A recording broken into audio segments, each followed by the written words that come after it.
Hello, welcome to Trying Times. I'm Carmen, your host, the producer, and creator of the show. Nice to meet you. That was a mouthful. If you've listened to the show before, then you may know what it's about and about the fact that I do this little segment where I do an elevator pitch.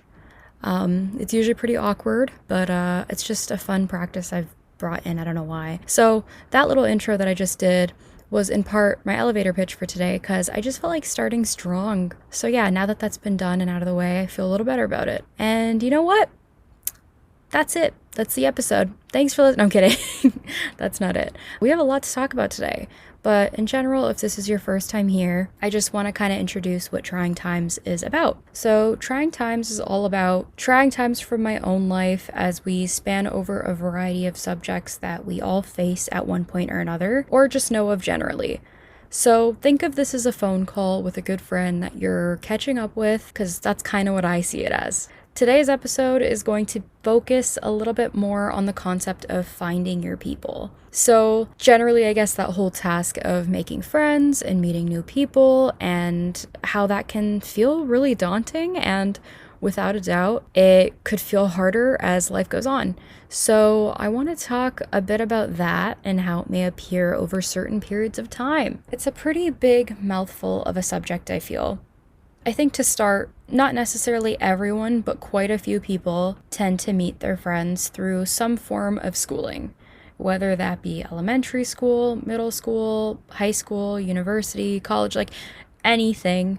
So, likely, if you've attended any school, you have most likely met a friend of some sort through that kind of space. And it definitely, from my point of view at least, was a space where I was able to meet so many people, and obviously a lot of people that were my age too. So that was kind of like a huge common factor that everyone had. So that was just a massive way to, on top of obviously getting an education, because that's important, kids, it was an important way to meet friends. In terms of extracurricular activities, I was never into sports, so I wasn't in that kind of a team setting. It just sort of was never my thing. I liked basketball, but that was something I just enjoyed a lot growing up with, like, my brother, my dad, my family generally. But I never really joined any teams, not even, like I said, just now for basketball, because it never felt organic for me to join. Like, it never felt like something I wanted to participate in by physically being in that setting. It was something that I enjoyed just kind of watching from afar. So that kind of was like a different thing for me altogether. So I wasn't really in any sports teams. And I guess if we're talking teams generally, for a little while I was in dance, and that was cool, but I didn't totally connect with any specific teammates. And then I was in piano for quite a while, and I loved that. And thankfully, when I started taking piano lessons, I want to say I was probably about like 10 years old. When I started taking lessons, my teacher and I don't mean this in a rude way, she was an older woman. She was, I want to say middle-aged, but probably a little bit older, and you could tell she wasn't very content with the school or the academy that she was at, and I don't know, she didn't seem happy to be there ever, so that was kind of like a thing. And then shortly into my lessons, I don't know if that teacher had left or transferred somewhere else, but I ended up getting a different teacher, and she was younger, so I want to say she must have at the time been probably only like 19 or 20, and she was so cool. Like, she was so much fun. I was able to relate to her. We watched like similar movies. Like, obviously not everything we watched was the same, because she was already like into her young adult years, and I was very much not even into like my preteen years. I guess in a way, like, that felt like a friend, but it wasn't the same as like meeting someone your age that was first of all, your age, and had a lot in common. So by kind of recapping a lot of that, that sort of meant that school for me was a place to meet friends, and obviously, in addition to, like I said earlier, getting an education, which very much came first for me, but it was like that primary means of where I was able to meet a lot of friends. And I'll also say this, as I'm like, meeting friends over education. No, education comes first, but I really, really did not enjoy middle school or high school. I actually had a really strong dislike or hate, some might say, for it. And I wish I didn't, because there were a lot of great things to be learned, a lot of great things to take away. But it was just kind of this really annoying period of time. And I was and still can be a very anxious soul. So a lot of those things that happen generally during that time, like cliques or groups of people, or, you know, like popular kids and then the jocks and like all that kind of stuff, it just felt so unsettling. And even just now, knowing in high school that still happens, it's just so like cringy and uncomfortable for me to think about. So even now, I have a handful of such wholesome and wonderful friends, and that group has shrunken astronomically. But I've never been happier with those that I have around me, and I'll kind of get a little bit more into that later. So, yeah, school can be a lot of things for you when you're growing up, where you're meeting people and kind of being a general base for relationship or team building skills. I was able to learn a lot through that time, and was also able to learn about different kinds of people. And I was very open minded to being friends with anyone and welcoming to everyone, because I don't think there's any reason to not be. And if you know me personally, this is very much still how I am and like to be. There's no reason for exclusivity or anything of that sort, like I said. So even if I don't necessarily like someone, I'll still be kind, unless I'm obviously given a reason not to be. Which then that's a different thing, but still, like, there's no reason to shut someone off and not give someone a chance. So towards the end of my time in middle school, social media was on the uprise. And is that even a way to say it? On the up or on the uprise? I guess on an uprise? I don't know. But through social media, I was able to meet friends with similar taste in music and movies and hobbies and generally that kind of stuff, but through Twitter. And obviously, saying this now, it sounds very odd. And not only was it a little odd even at the time, it was in its newer stages. So it felt a little normal, whereas now, obviously, there's a lot of things to watch out for on social media. And, like, don't get me wrong, there still was a lot of stuff to watch out for back then, but it hadn't gotten to the point of where we're at right now.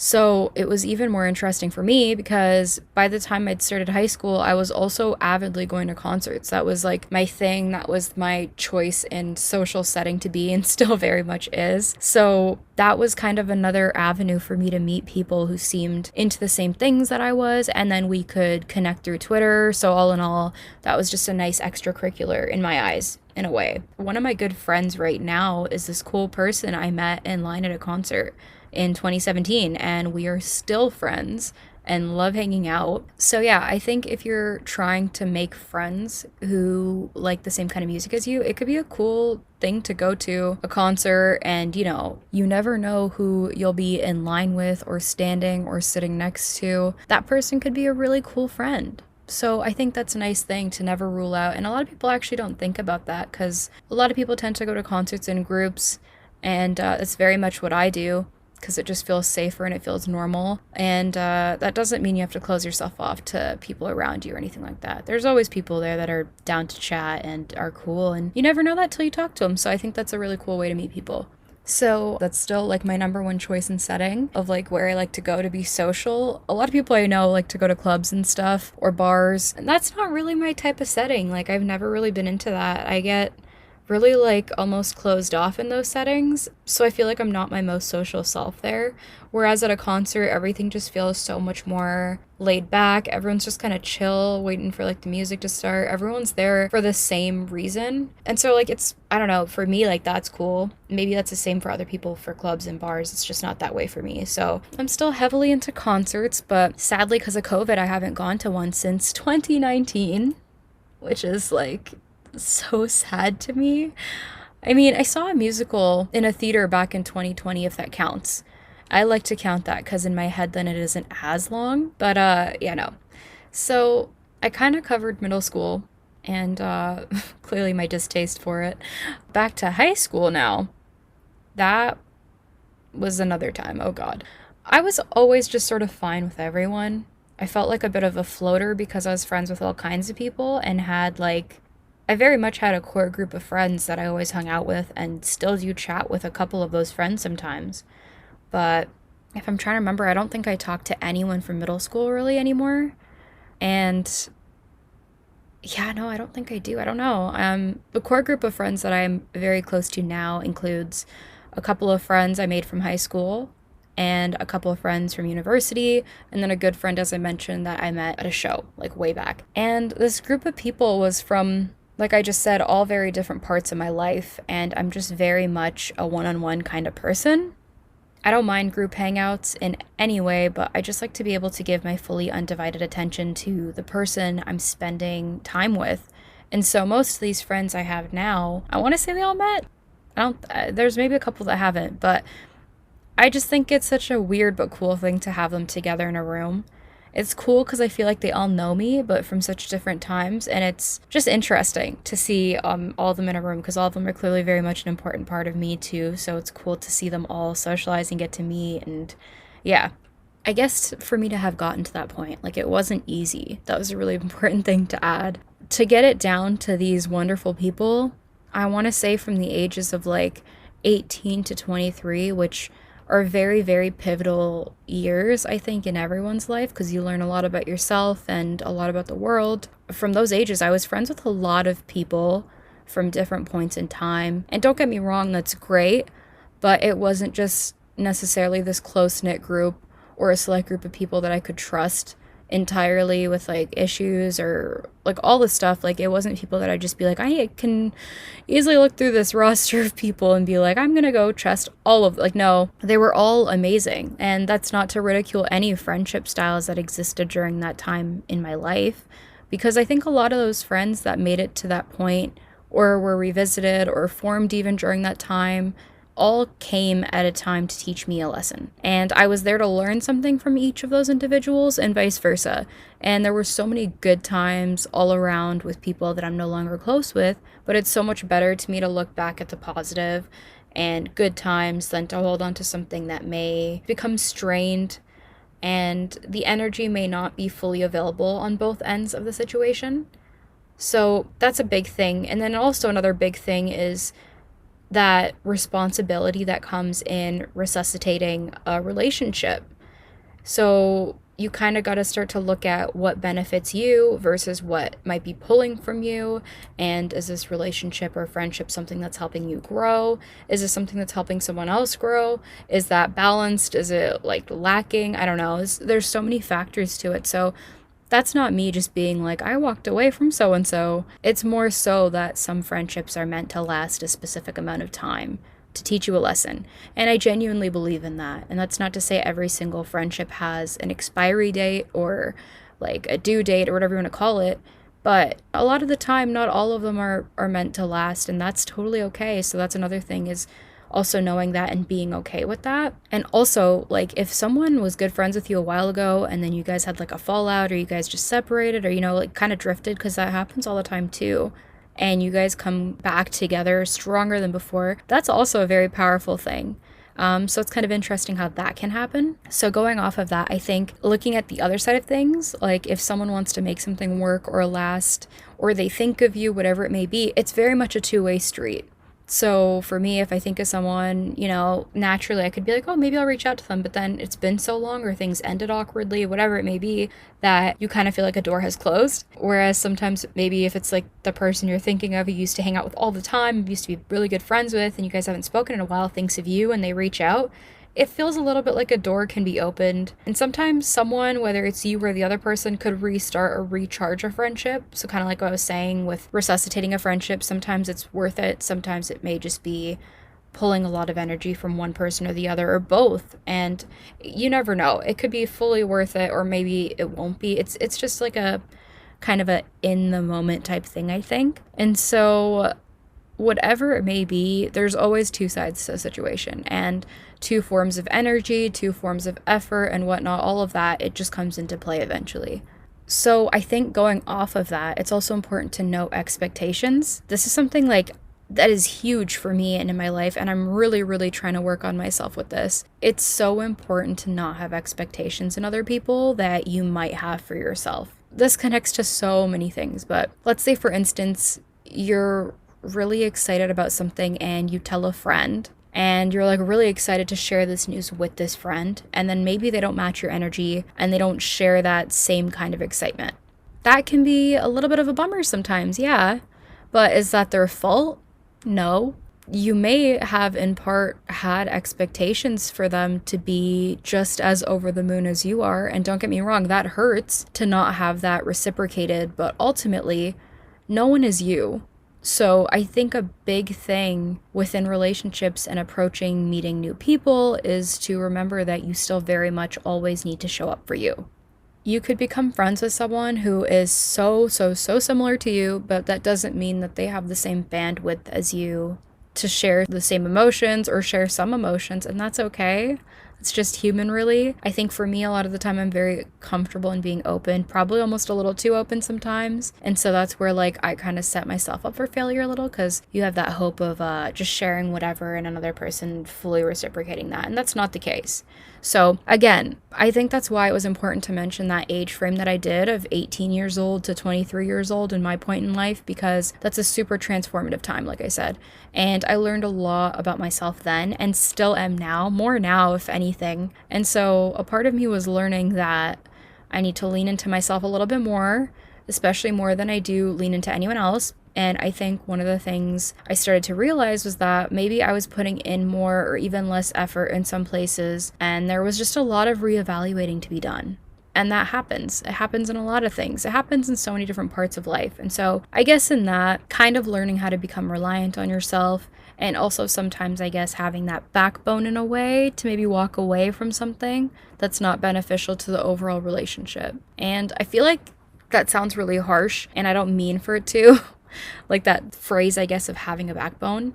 It's not meant to be, but it's also something that I think is important to learn for yourself. I think what I want to add to that is a good way to make friends is to also make sure that you have become comfortable with yourself. So knowing the little things to big things, like, for instance, what do you like to do? Where do you like to go? What's your favorite food? As funny as it sounds, just these things to kind of just know yourself better and spend some time doing those things that you want to do. It doesn't have to be a huge thing, but like, take yourself out. Think about a place you'd like to eat or go shopping for something for yourself. Just get comfortable with that, because I feel like the second you feel connected with yourself and comfortable, you ultimately know yourself better. And then you can attract the kinds of friends that you want. And that doesn't necessarily mean you're going to go walk into like a cafe and people are going to run to you. Because, I mean, if that was that easy, then all of us would have, like, everyone in the world, essentially, I feel like would just be friends at that point. That's a stretch, but I just want to put that in as an example. So I do think in a way, though, that when you are sure in yourself, the way that you present yourself in that state can be very helpful in sending the kind of vibe or whatever you want when meeting people. So I do also think that you are the company that you keep. So you want to be sure that the people around you are genuine and have good intentions and love in their heart. Obviously, if that's what you have, then that is more likely what you're going to attract. And I don't think in any way it's ever guaranteed that you're going to meet someone who is like 110% the most wonderful person you've been around. You never know who you're going to meet, right? And sometimes it might not be the greatest experience, and I've experienced that many times myself, but it's also just always a lesson. I always try to remember that it's a lesson, and it's something that you can learn from, and even if it wasn't the greatest, it's still something you can learn from, and that's a huge thing. And I think that's really the best way to see it, as just as a lesson, I think. That's something that I'm trying to be better at realizing and thinking of more so if I'm feeling down and out. It's tough, but it's good to know.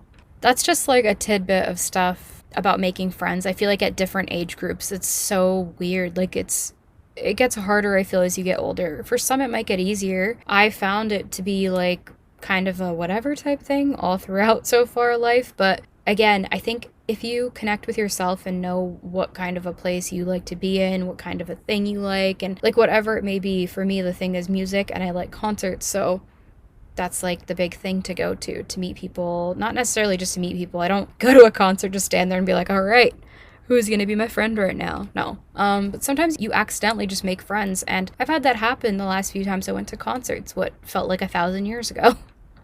I need to go to a concert. They're coming back to Toronto, so I need to go to one. And it'll be fun. So I think that's a huge thing, is just touching on self-care and tuning into yourself and doing that inner work. Obviously, I could delve heavily into that, but that's a whole other subject. I think that was it for my spiel on making friends at different times in your life and how impactful it could be at different ages. So yeah, if you listened all the way through, thank you so, so much. I really, really appreciate you. If you have any comments or thoughts on this episode, feel free to share those over on Instagram at the Trying Times Podcast. We have our own Instagram now. Or if you want to reach out to me, I'm on both. You could reach out to me at I'm Carmen Kang on Instagram. So yeah, there's 2 accounts. Feel free to go for whatever you like. I'm excited to hear from you and chat with you next time. So yeah, I'll talk to you soon, okay? Bye.